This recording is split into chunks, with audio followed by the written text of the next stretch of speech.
tweeted it long ago. Oh, just that 1 minute ago. Tweet. Many hours ago. I'm not going to be able to find your tweet now. It would be the most recent tweet. John, just so you know, we're live now. So stop all the potty mouth. Yes. I just wanted to try out my raps on you guys. It is amazing how lighting can make 3 different white guys look varying shades of transparent. Your white balance is all off. Like it's like someone has slapped you across the face. Is there a podcast for that? Yes. My white balance is off. Well, I'm going to tell my wife about that. There you go. Now I'm a healthy peach. Now you're a pink color. Yeah. So this happened. What? I feel like the guy from Parks and Fox. I feel like the guy from Parks and Rec. That's awesome. You know, the lumberjack or whatever his name is. I have one silver hair in my beard. Just one. Really? So, yeah, now you're just showing off. Yeah, this thing is great because if you want to be like a crazy person, you can just show up like that. Can I help you? My kids found me combing it, and I was like, "They're like, is that really necessary?" I'm like, yeah, I have to comb it. You do have to get the crumbs out. You have to grow this one out though as well. No, I don't. I can't. It's too much beard to have. I don't know how the hair. Do the top one as well. Like this. Oh yeah. It does make me wonder what up here is gray. The tragedy of this all, of course, is that the hair from the top is migrating. That's really what to the chin. It's just gravity, Scott. Yeah, to the chin. Is that what it is? It's gravity. It's just going to go straight to my back. Hello, so everyone. Hello, everyone. This is the ASP.NET Community Stand-Up. Check this out. This is kind of cool. I'm going to share my screen and show you something useless. Let me make the fonts bigger before I do that. Okay. Okay, by the way, I just want to point out, notice that none of us have names or lower thirds down here. That's because Google Hangouts continues to bit rot. Yep. One day, it's on the slow decline. One day, none of this. Like us all, really. It's just another example of Google doesn't care about you. Well, it's like anything. You want to be aligned to where people make money, right? I mean, that's the same thing with Microsoft products too, right? John, don't justify it. Yeah, sorry, dude. They continue to make stuff. Like I just switched over to T-Mobile, and everyone's like, "No, you need to go to Google Fi." You should go to Google Fi. No. So I have an iPhone. I like my iPhone very much. Then you shouldn't go to Google Fi. Right? Like, hey, go to Google Fi. It's amazing. And you have to use one kind of phone on the planet, right? And I'm thinking to myself, Google Fi. No, to be fair, 4,000 different phones. Yeah, you know what I'm saying, though. Android. But still, people have told me that if you want the most bandwidth from an LTE perspective, now my white balance has gone to hell again. If you want the most bandwidth, you should use band 12, which is only on Pixel phones, which is the LTE inside of buildings band, blah, blah, blah, blah, blah. LTE is like, dozens of different bands. So anyway, I switched over to T-Mobile yesterday, and it's brilliant, and I'm loving it. Yeah, well, Fi uses T-Mobile. But everyone's like, yeah, I use Google Fi. But it's going to disappear, right? No, it's not. Yeah, well, Google Fiber, how's that working out? Do you have that right to your house now, Damien? Yeah, but Google doesn't sell devices that use the fiber, whereas Google now what I'm saying. Sells pixels. Now, you watch. They'll be gone. Google Fi will get sold to somebody or it'll become part of Sprint. Okay. It's great. It's great so far. Yeah, I like this. The only part that sucks about T-Mobile is the part that it takes up too much space. See, it says T-Mobile up at the top there. Oh, that is taking up a lot of space. It needs to say like T-Mo. That would be better. And now the white balance goes back. Okay, so let me share my screen. You were going to show us something. I was. Be excited for this. John, we're seeing a lot of the back of your room and not much of you. Yeah, I'm gonna actually sit up, John. You're slouching. I'm gonna delete John entirely. All right. It happens. Can you see this here? I can. Son of Hex Power. Yeah, well, this is my new machine. Remember how Hex Power was the machine that Jeff Atwood built for me? This is the son of Hex Power, which is faster. Oh, this is the one we were talking about last week. Right. This is with the upgraded 1070. Oh, you rebuilt it, gave it a new name and everything. I rebuilt it from scratch, and it's a hard drive thing. It's the same CPU, I see. Same CPU with the Samsung 850 you told me to get, and a 1070. It's redonkulous.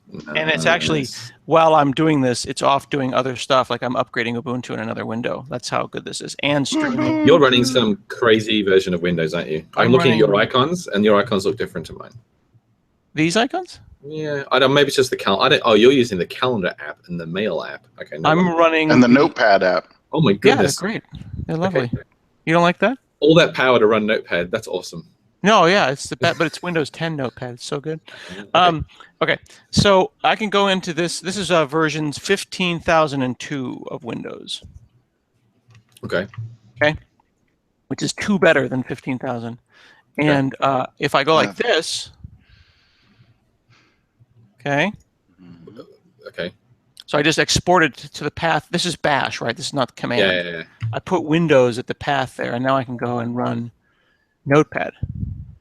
Right? No, you can't. Oh, crap. Okay, so you can now I can go and run Notepad. Yeah, there you go. What did you change? You have to put an exit. Oh. Yeah, because in this case, that was the ELF. Okay. Yeah. So this is basically like they're bridging back the other way now. Yeah. They're bridging the other way. So then where it gets super weird. And you can pipe stuff too, right? Yes. So here's where it gets really, really weird. Check this out.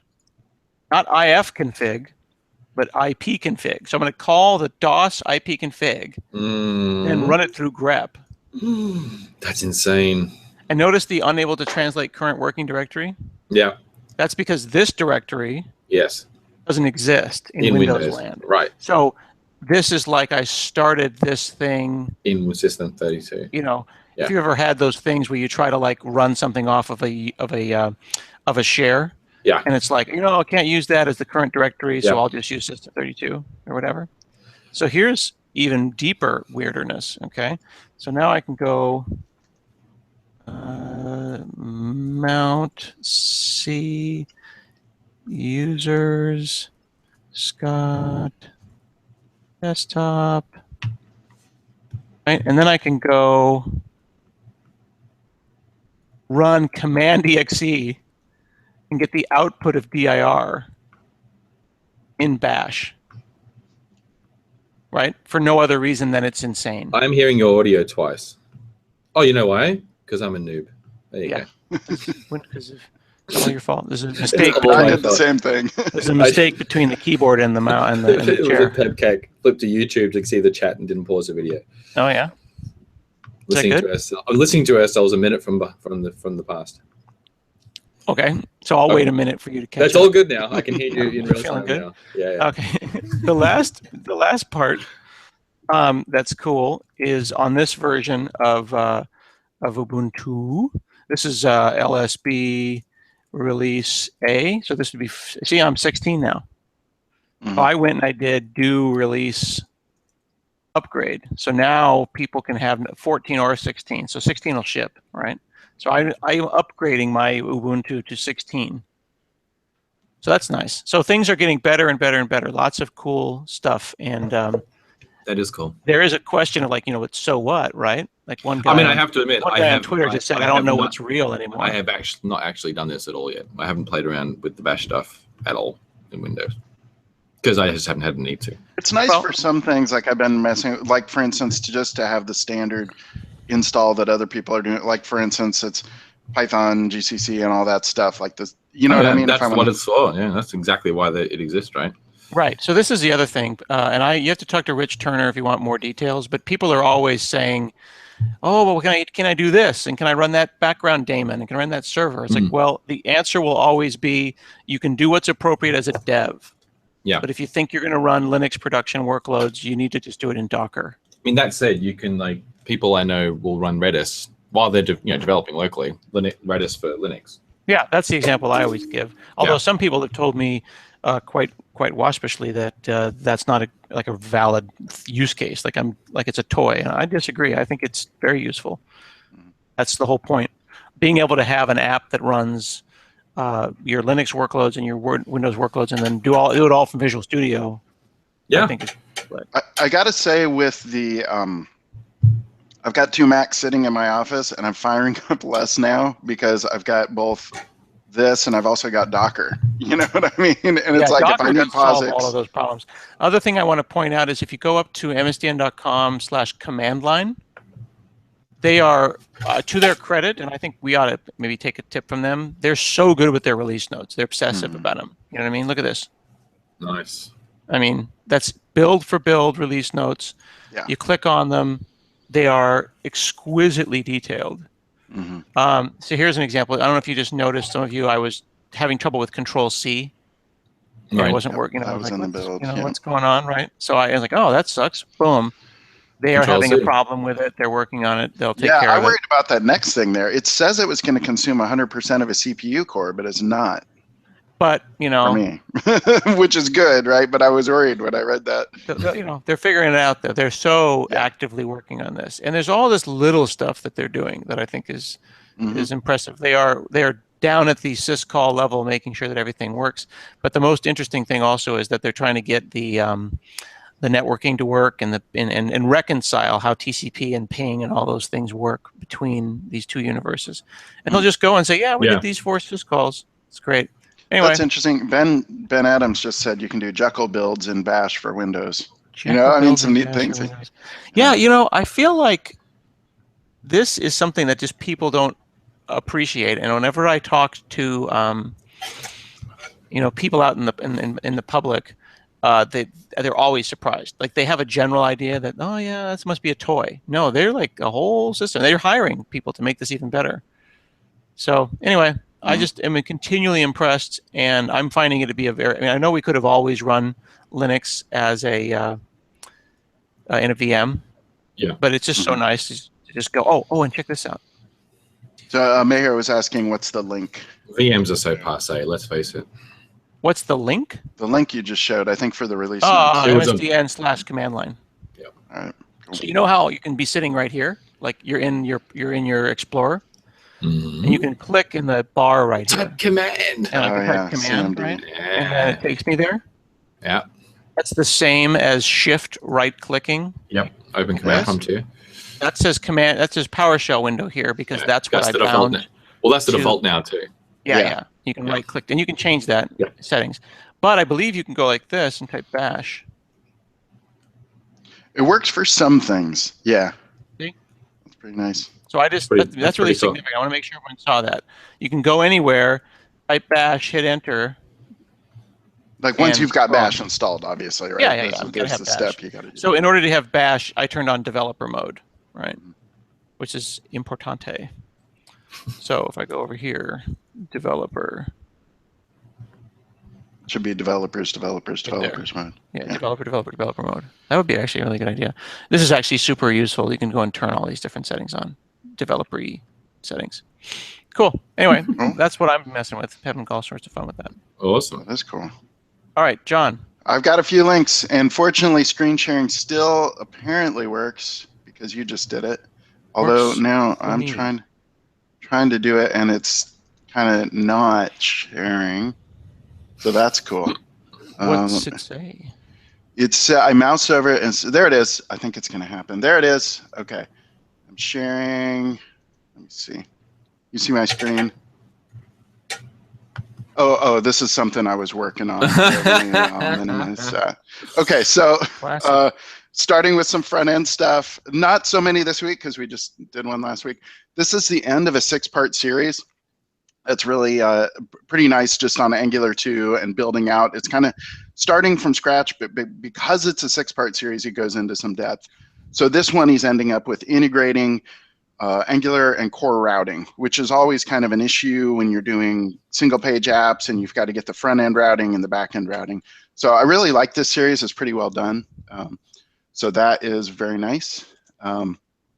This is just a quick reminder from Syed, and this is pointing out that the ASP.NET Core template pack, which I believe we've mentioned before, but maybe not made a big enough deal out of, that is a great way to get started with an Angular app and some other things. It includes specifically the SPA services templates for the little talked about, but written by the great Steve Sanderson, who works on our team.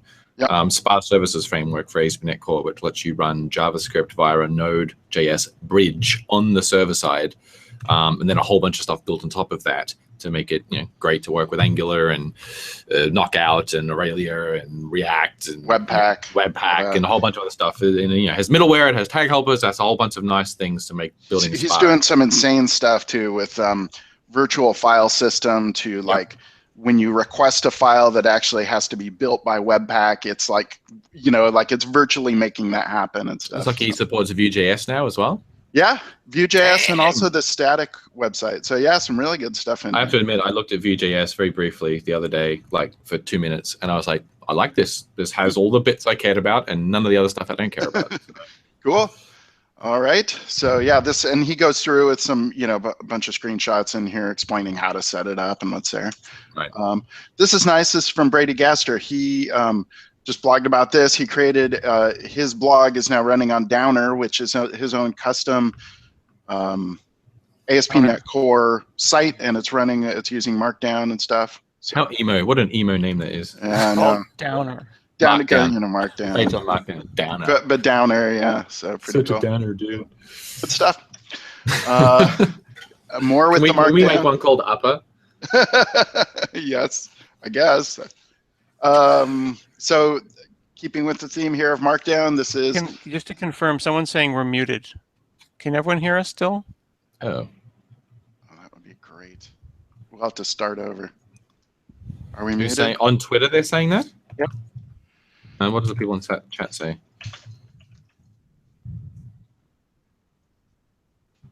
Just checking. Not muted. Okay, Not we're fine. muted. Continue. Awesome. Somebody said it must be you, sir. Sorry, sir. We were getting... It's the... Well, he can't hear us, so he'll never know. Right. Anyone know an ASL? We could sign it to him. That's not nice. All right, so Hisham's got MDoc. I can write it down. Hold up. So last week I pointed out Hisham built a Markdown view engine, and now we know why he built it. He's got directories full of Markdown, and he's creating documentation that looks like this. And so he's ripping through all this Markdown using his Markdown view engine to build documentation. So pretty cool. This is from Andrew Locke, the prolific Andrew Locke. So he takes the login status component, which is already in the templates, and he says, admittedly, this is a very simple use case, and that's why he picked it. So he's converted that over to a view component, shows how to hook that up and stuff. So it's what is he? When you say he took the login status template that's already in. Okay, so login status is being logged out, and he's explaining how to make that as a view template. I don't believe that is a view component yet, is it? Sorry, you're mixing. I'm not quite sure what you're saying. Because you about use like three different words to say things. Yes, I am. Slow down. There's the partial view at the top there, register and log in. It tells you whether or not you're logged in. Okay, so there is a partial in the template. So he took that partial and computed view component. Exactly. He made a view Got component. it. Right. Yes. Sorry.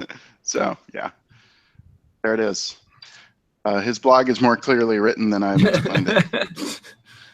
So this is cool from Matthew, and he's explaining how this. I hadn't heard about this before. This is console, and what it'll do is it allows you to use external configuration. In this case, it's hosted in Git, and in their business requirements, they don't allow developers to modify configuration at all, and it needs to be versioned and configurable and all that. But they don't want it in their source repository.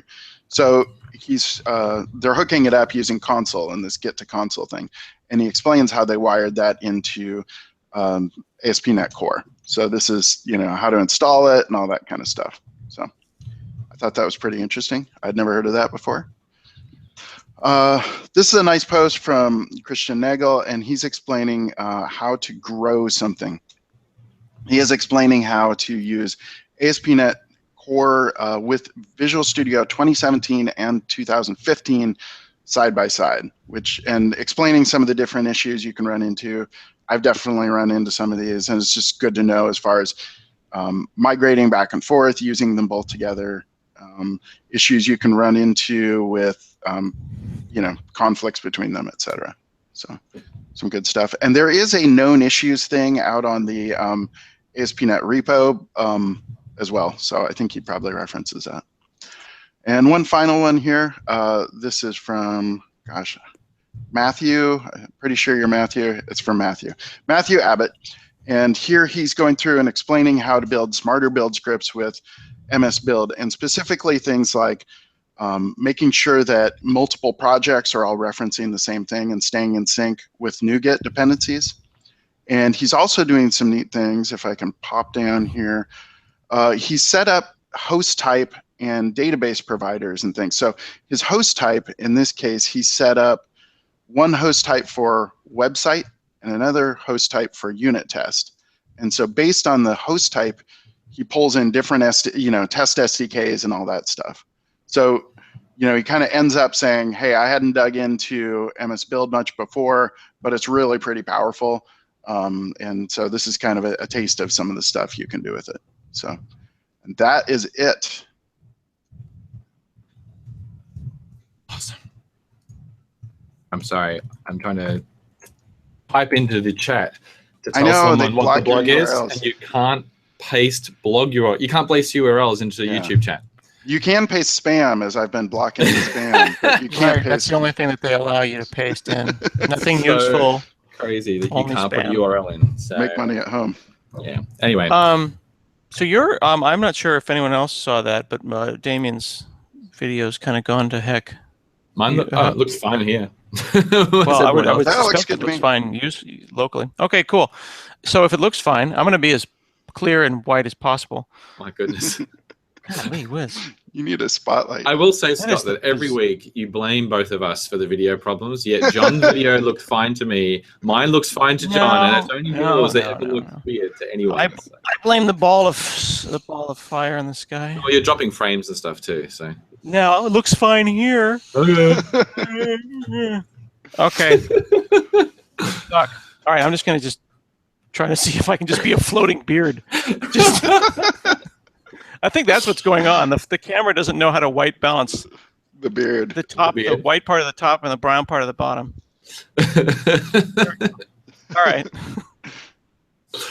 Well, okay. Look, I proved it. Look, watch. Dude, I proved it right. Watch this. Look at that. Now watch. You ready? Yeah, there he goes. Okay, now watch. Look. It's true. It's looking at my eyeballs and trying to white balance. Or it's this door. It could be the door. When you have like a black, it thinks the wall is totally black. Yeah. The wall is chocolate. Yeah, I know. Like I've seen my lights on. Let me turn my lights on. Oh, have the lights on. Okay, the paint behind me, what color would you call that? Tan. Yeah, so I was like, my wife was like, it's purple. I'm like, that is not. And so I actually looked up the hex color and then like totally saturated it. Yes. It's orange. So yeah, tan, right? Okay. This is where all the popular YouTubers go and do this. Sorry. Oh, is this a full spectrum? Thank you. Thank you. Actually, I can't see a difference. Is that still your face? That's the issue right there. My lighting is off. That's so once I fix the lighting, I look great. I just need a better filter. Hang on, is this no, shine it on you from below and do Blair Witch Project. These are great, dude. What do you use that for? What possible use can that have? Defeating intruders. No, this is a really nice LED array. And yeah, it can be used to stun people from a distance. When I do my high quality look. And then it's fine for just an instant. When I do my high quality lighting, what I'll do is I'll bounce it off the ceiling, or I'll get like a reflector light and I'll bounce it off that. So like right now I'm lit. Let's be real though, I'm lit too bright over here because of the sun. Yes, because of the sun. So I'll have this. See, and now I've evened it out, right? Yeah, exactly. So this is a super useful thing, and it also has different. See, like this is a blue light. Yeah. It's blurry, but it's blue, right? And then you can go with the warm Flux IO light. So also, this is also a feature in the new Windows 10, the blue light balance thing. Yes. You mess with that? I wonder if that shows up. It's just your screen. Let's pretty interesting. It's there. I just turned it. I did it the other Let's day. find out if it can be seen. So here's my screen, and here's blue light. Oh, is that in the new builds, is it? Yeah. Yes. So you can set it. Can you see if it can blue? Did anything happen? Well, I don't know if it affects the stream, does it? Here, let me go back over here. The day, so here. No, there you go. My screen just went warm. Did anything change on your side? Nope. It's the same. So that must be at the video card level. Yeah. But you can set temperature, and it actually does it based on your location. Yeah. Which is super cool. So it's basically Flux for free. Yeah. Okay. Well, Flux was free anyways. Yeah, I know. Yeah, but Flux is free. You're right. But you don't have to install it. But Flux is still, I would argue, a little bit more, a little nicer. Configurable and stuff. It's smoother, and it's just, I like it better. But it doesn't matter. All right. Demo. Hey. What do you know? I have App Insights on the brain. So working on App Insights. Man, like it's addictive having this much data available about your production site. And they keep adding features to like Azure. So every time I go and do something, I see some new blade pop up, and I just have to learn what it does. Next thing I'm playing around with is creating a CDN for this site and trying to serve static files off the CDN, and then looking at how much pain that is and whether we can make it easier by creating tag helpers or something else to make that straightforward, so that I don't have to manage it. One of the biggest hassles with using a CDN on a big public site, which I've had to do before, is managing the URLs, because now your app has to be aware of what environment it's running in order to render the correct URLs, because the URL is typically different from the the homepage. So you might have like cdn.blah blah blah blah as opposed to whatever the homepage URL is. And so I want to try out that and see if that helps and see what I can do to make it better. I've also been playing around a lot with trying to get as much of the App Insights features to work with the ASP.NET Core stuff. There's still a bunch of stuff that doesn't work with ASP.NET Core, but I'm finding sort of where the wrinkles are and sort of spack filling them up by running a bit of code, and also just like writing code to use some more of the APIs to do more things. So I'm going to share my screen. There's a couple of things I've been playing around with. And the ultimate idea here is that I want as much of this stuff just to work without you doing anything as an ASP.NET Core developer. So the intent is that you build an ASP.NET Core app, it doesn't matter if you're on a Mac or in Visual Studio or whatever, and you push it to Azure, and then App Insights just lights up, right? It should just be part of the service of hosting ASP.NET Core in Azure, should be that you get all this amazing information about the running app. So right now I'm looking at the usage blade, which is kind of akin to Google Analytics, I guess. So it tracks users and page views and the number of sessions and that type of thing. And the things that are new here, I think I've got this set to the last hour right now. And so you can see obviously at around 10 a.m. when we were scheduled to start, which is here, we saw a huge uptick in people coming onto the site, which is good. That's what we'd expect. And indeed, the user count of 226 in the last hour almost exactly matches, it's around the 200 mark, which is the number of people actually watching, which is good. The thing I added down here was tracking authenticated users. So that doesn't happen automatically. I had to add some JavaScript to do that. So I was reading the App Insights docs. So I was a little disappointed that I had to do that manually. So that's something else I'm going to circle back on and make sure that we get that to work automatically. But now I can see when you logged in. So someone logged in this morning at 9:49. So that was probably you, Scott, I'm guessing? Yes. In fact, if I click on that. Don't show my home address or IP address or anything. Oh, okay. Let's just assume that it was. Let's assume it was. Be me, because if I did click through, because that's when I went in and did my adminning. If I did click through, you can click through, find the individual signed in user, and then you can see the username. So you could actually see it. But in the interest of privacy, I will not expose your static IP address, Scott. I can also obviously get a breakdown of the countries. So we can see in our 10 a.m. Pacific time session, obviously our highest count is still the United States, but we have quite a lot of UK watchers because they're 8 hours ahead of us right now. So it means it's some 6 o'clock p.m. over there on the same day. In India. And a bunch of India, which is, we saw that come up in the Netherlands. So this is why we rotate between, we alternate between doing it in the morning and the afternoon to pick up different parts of the world. We don't see anyone in Australia because it's the middle of the night there. Whereas if I was looking at the afternoon ones, we'd see people from that part of the world and Asia as well, I'd assume. We can see the browser version split. And this is new. So I added a custom event. So App Insights, as well as tracking like stuff automatically, so tracking requests and page views and where people come from and that type of stuff, you can log custom events and their application sort of business logic events. So in my case, I created a custom event called Show Started. And that is set whenever someone goes into the admin portal and sets the embed URL. And so if you save the embed URL, if it was blank and then you change it to something, then I log this show started event. So, I mean, it's not exactly accurate, right? It's just based on when you paste it in, but that's when it will change the home screen to say, hey, there's now a show on and it has the embed URL. So it's a pretty close analog. And so now, and then conversely, when you go and clear it, it'll log a show ended event, which is kind of nice. So now I've got a little bit of sort of custom application logic going on inside there. The other thing I did, if I drill into one of these events, so let me just drill into the one show started event. There's some sort of ephemeral information that I wanted to be stamped onto every single event that gets tracked by App Insights. So you can see here now in custom data, I've got environment name is production. So I wrote a bit of code, it's called an App Insights telemetry initializer, that for every time telemetry is logged from my application, I stamp the ASP.NET Core environment name into the telemetry event. And so that's kind of nice because I know that this event came from production. And so if I then went off and I enabled App Insights on our other environments, which I haven't yet, but I have a staging environment, I could have all the events mixed together into the same App Insights instance, but they could be sharded by environment name because I can use the powerful search features and aggregation features to see the difference between production and the other environments. The other thing I did, if I drill this little button over here, and this UI isn't the best, but if I click over here, now you note that along with the custom event, you can log custom data. So I also put in here the URL so that whenever you start the show, I actually log the URL that you started it with. So, it's like custom telemetry for your app. If I click over here to see all the properties for this event, and I scroll down, you'll see this application version.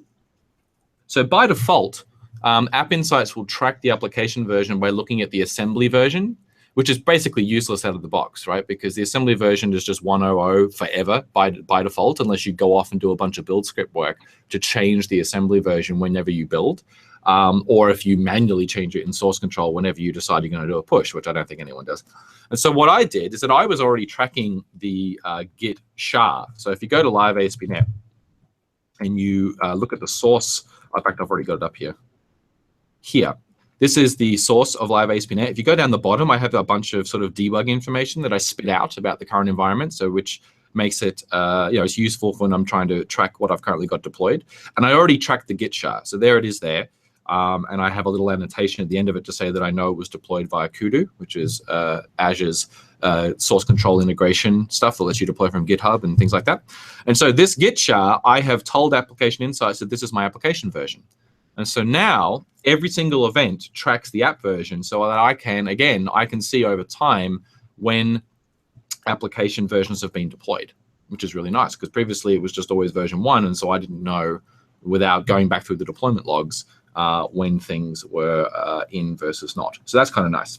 The last thing I did that was new, let me go back and see if I can find an example of it.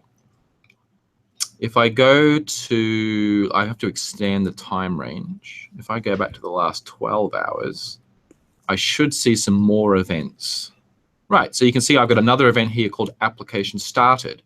So what I did is I logged another custom event by creating an ASP.NET Core startup filter, which is a piece of code that can run basically during application start without you having to write the code in your startup CS directly. You just put it in the DI container. And then I hook onto our iApplication lifetime object. So if I actually go look at the source code for this, because it's pretty cool. And these are some more of the esoteric parts of the ASP.NET Core API that we don't generally teach in workshops because you don't get, over 2 days, you don't get to the point of, oh, let's look at how you look at application lifetime events. You're generally more worried about how do I build a form and how do I build middleware and that type of stuff.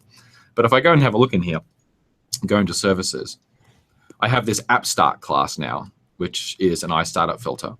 And what I do is I take in this iApplication lifetime, and then when the application starts, if telemetry is enabled, I hook the application started, application stopping, and application stopped cancellation tokens or events, and I just log an event. So I say application started, application stopping, and application stopped. And again, what that means is that in my App Insights data now, I have a log of every time the app was started or stopped. So I would expect after a deployment, obviously, that the app has to go through a stop and a start phase as part of the slot swapping. But I also now will have any indication of whether the app had to restart due to some other condition. I'll have a log of that, because what of the things I've really been trying to nail down are my page response times. So if I flip over to the performance blade here instead of the usage blade, this blade obviously is all about performance. So it really just focuses in on your response times. So there's a couple of things that are interesting. It tracks the server response time. This is basically the time that it took for the request to go through the ASP.NET Core pipeline. So it doesn't count the IIS time because this is reverse proxy through to IIS. That's something else that we'd like to get it to track. But right now, it basically tracks the time that the ASP.NET Core hosting layer says that the request started, the clock starts, and then by the time the hosting layer says the request is finished, which is goes all the way through the pipeline, comes out, runs through all the middleware, and then the server says the request is finished. It logs request finished. And you can see here, generally, my server response times are tiny. In fact, a lot of them are measured in microseconds. So they're less than a millisecond, which is awesome. That's what I really, really want to see. And you can see here, this spike, 48 milliseconds, that seems to correlate, or this spike here, which is 48, seems to correlate with the dependency time. So that's interesting. What's interesting is that I would expect that if this response time was as a result of the dependency being that time, I would expect this to be inclusive of that. So I would expect that to be higher. So the correlation there is a little wonky. So that's interesting to me. And you can also see here I had a big spike in response time at 7 o'clock this morning, with probably just for one request, but I don't know why. And so this is something I'm trying to figure out, is how can I figure out what potentially makes my response time every now and then just blip up to some. What happens when you click in on that? Can you? So if I click on that, it basically will give you samples. It'll give you a whole bunch of, it does a search and for requests.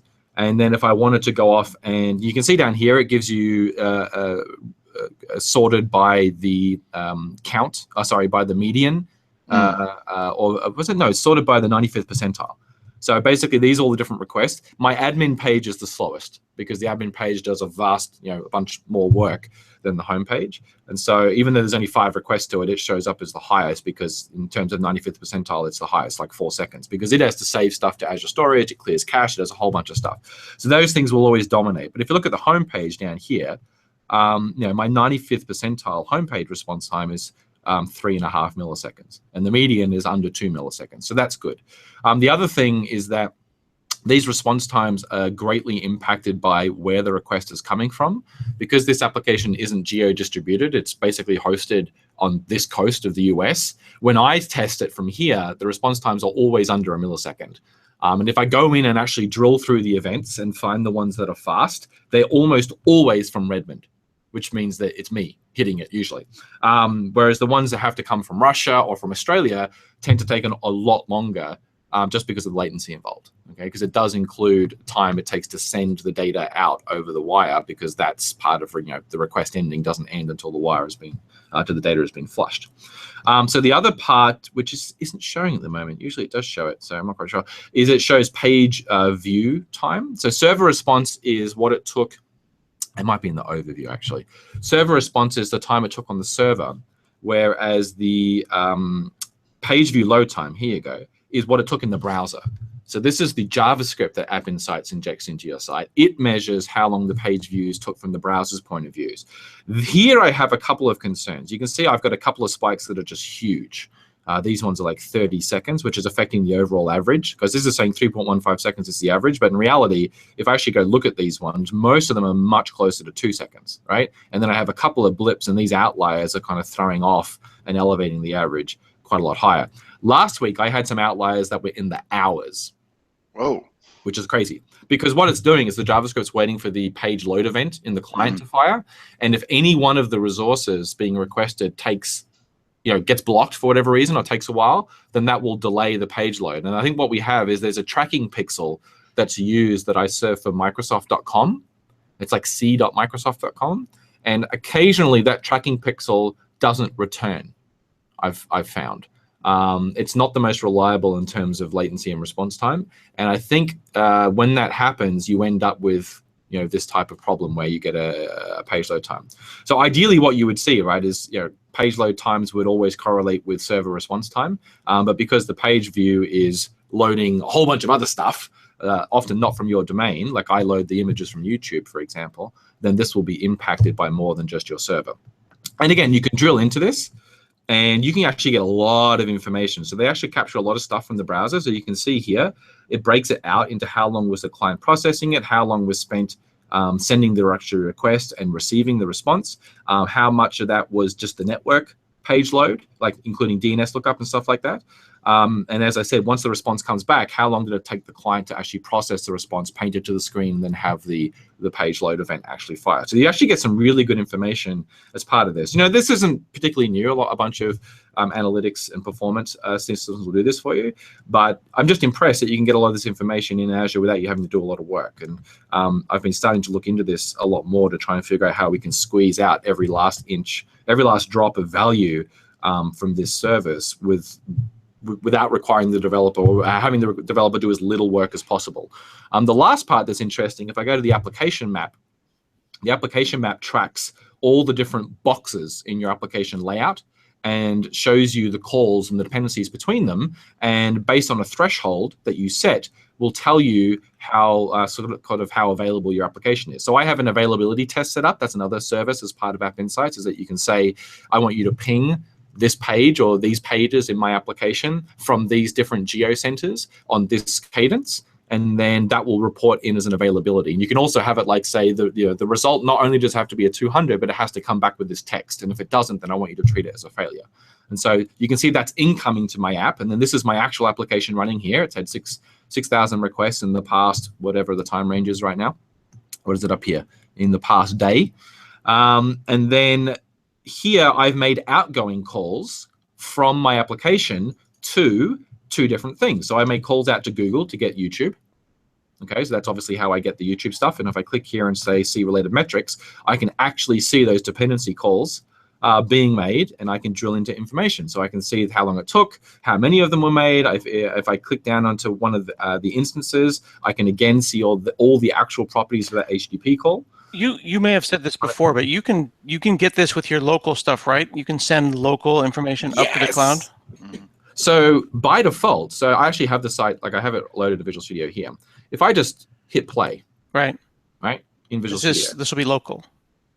This is locally, right? So live ASP.NET just means it's running as a command line as opposed to going through. And what version of Core are you on here? This is just 1.1. Okay, so you're on 1.1. This is Project JSON. Yeah, this is Visual Studio 2015 1.1. Project JSON. And so app is firing up. It's a bit slow because my machine's doing so much. Bunch of crap has come out to the console. This is me priming my cache. And now I'm already seeing App Insights showing up. So see this? And so up here in the toolbar, you see this little toolbar, Application Insights, 71 events. Yeah. If I click on that and I wait. What kind of machine is this? This is my crappy one that I need to replace. I'm waiting for the Dell to be able to. This is a Lenovo or a Surface? This is the 5-year-old X1 Carbon. Oh, the Gen 1.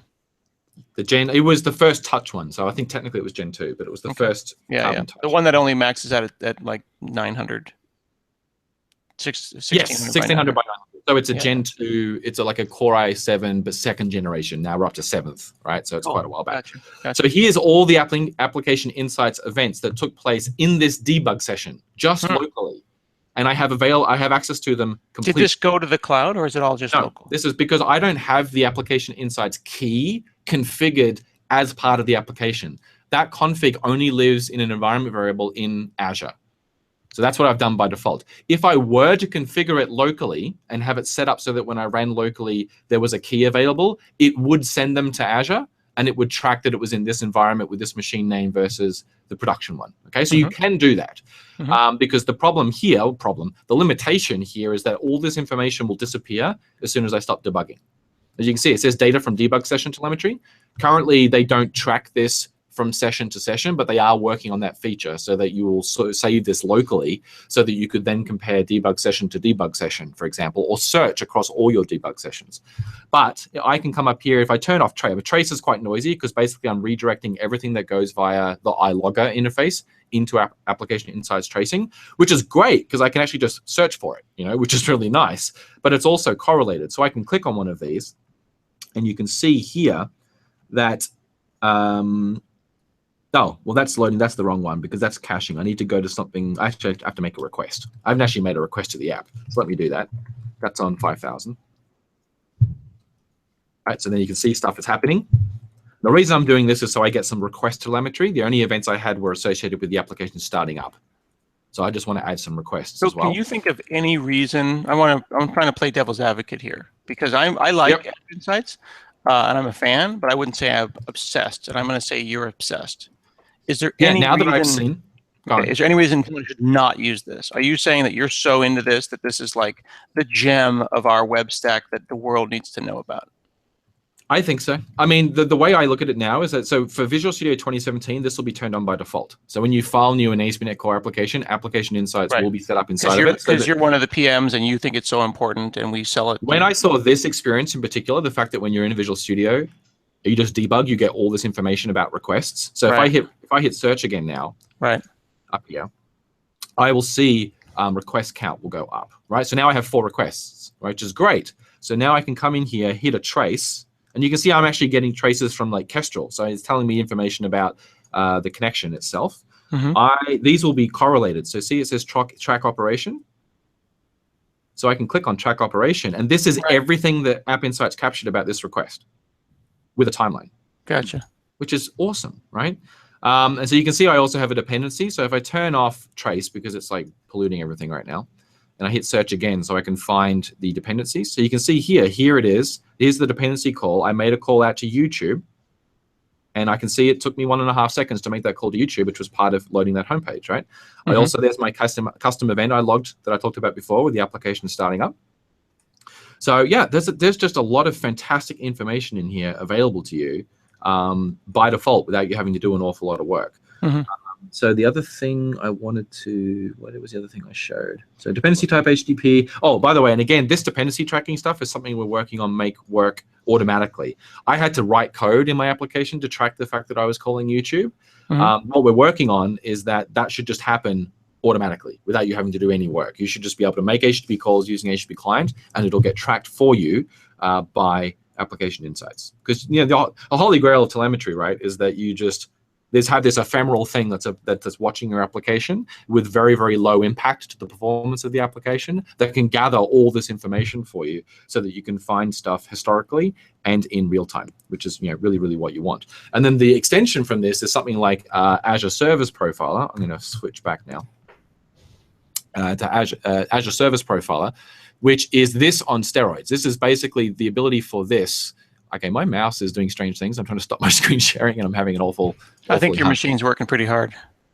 I think it is. There we go. So the Azure Service Profiler not only tracks all the stuff I've shown you already, but it will randomly, or algorithmically, I should say, take full sampling profiles of your .NET application while it's running in production, and then make them available to you through that App Insights experience in Azure, so that you can then look at call stacks and look at variable values and see the amount of time it took to go from this stack on the frame to this frame on the stack to this frame on the stack. And it will choose the sampling based on requests that are made in your application that it knows has outliers. So if I know that 97% of my requests to the homepage, or App Insights knows that 97% of the requests to the homepage take 1 millisecond, but after that I have these outliers that take 20 milliseconds or 3 seconds, it will put that in the queue of things that it needs to collect samples for. It will come around and collect samples for those, and then the idea is that if you collect enough samples randomly or algorithmically based on that, you will get a sample that shows you one of those slow requests, so that you can now see what happened in production.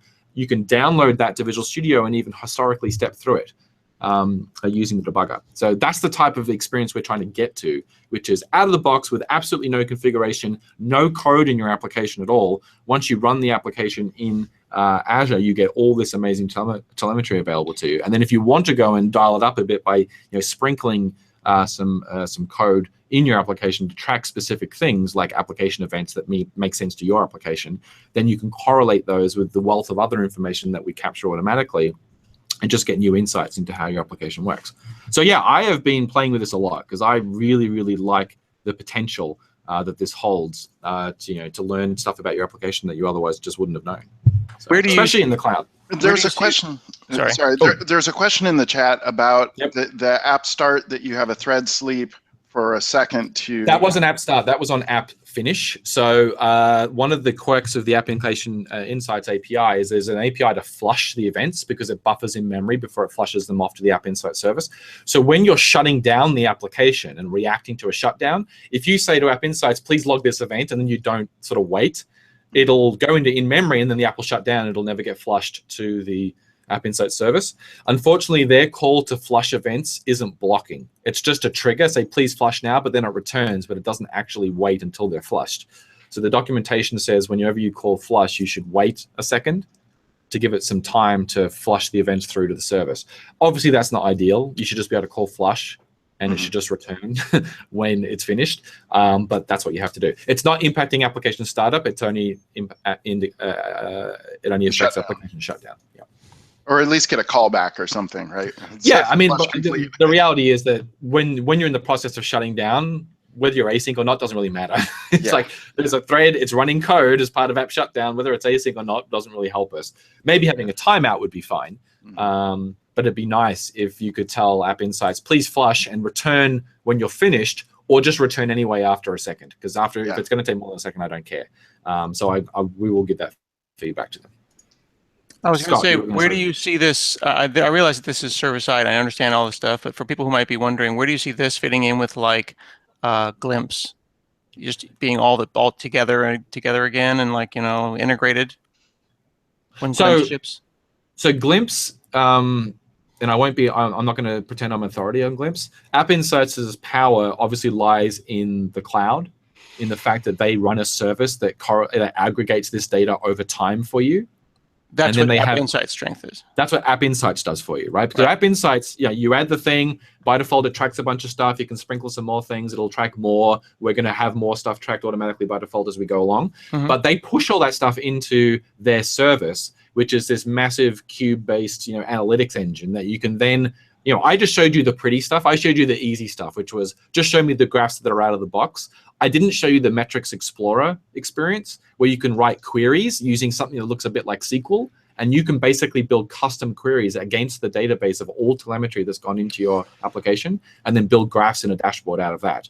Glimpse is about developers, is the way I see it, is that you put Glimpse in your application, you get all this wonderful information, deep introspection and contextual introspection into the particular frameworks you're using. So like it understands MVC, it understands that routing occurs, and then that view location occurs, and it will give you specific events and graphical experiences, UI, that help you diagnose and deal with those things. App Insights is much more about running stuff in production, but it's also, and it has its primitives. So, it understands tracing, it understands requests, it understands page views, which are things that browsers do. It understands exceptions, it understands dependency calls, it understands custom events that you log, which were like the business logic events I talked about. And then it understands a generic thing called metrics. Metrics are just anything that you want to log that's a number that you would generally aggregate. So you might have a background thread that every second wakes up and says, oh, we've had 47 orders processed in the last second. You could log that as a metric in Application Insights. And then because it's a number, they will crunch it and cube it for you. And then you will be able to get nice historical reporting of those things via Application Insights, again, correlated with everything else that happens in Application Insights. So it's automatically correlated with the version of the application, the environment it was running in, et cetera, et cetera, et cetera.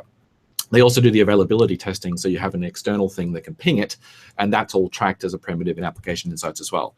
So I don't think they're competitive. I think they're complementary, because I think they're serving slightly different service. Like with Glimpse, I think of it as like you can debug a single request, right? And you can like bring up the Glimpse thing at the bottom, go to my admin thing, and see like, okay, here's which controller went, here's the EF query, here's the whatever, Yeah, and so we, in ASP.NET Core, we did a lot of work to try and capture the type of information that Glimpse had historically been showing you by default via the new iLogger abstraction. So that, EF writes to iLogger and it writes out the SQL query. So as long as you have something that you can look at logs for a single request, and the most rudimentary thing you can use is the console. So you can just open up the console and see it. Then you can at least see stuff, but there's no UI. It's just a stream of stuff, right? The console is also not great if you're behind IIS, because you can't see the console because IIS is capturing it. So the App Insights experience is kind of nice, because during a debug session, it'll just track everything and then it gives you a search experience in Visual Studio.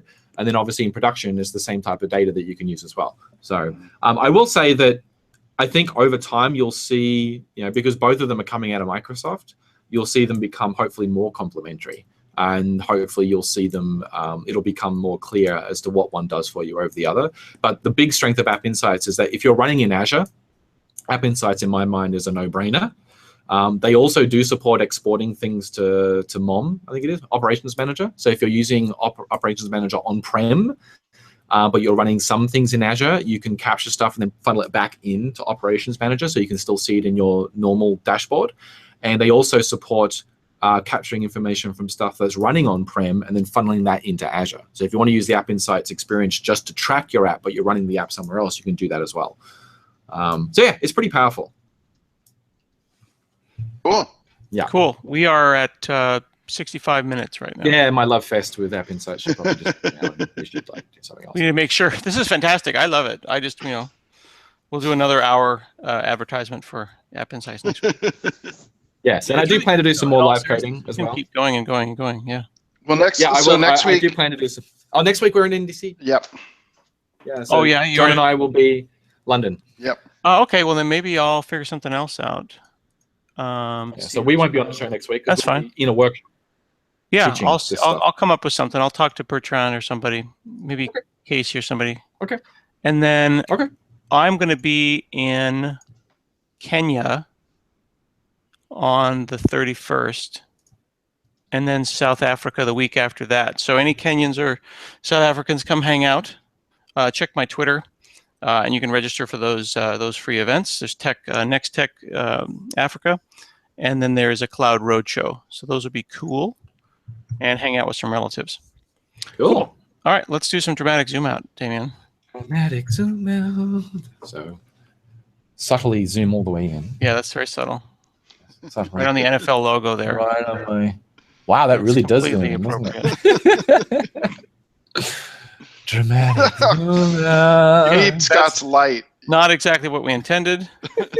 We do need the lighting. The lighting needs to be better. Very dramatic. Nicely done, sir.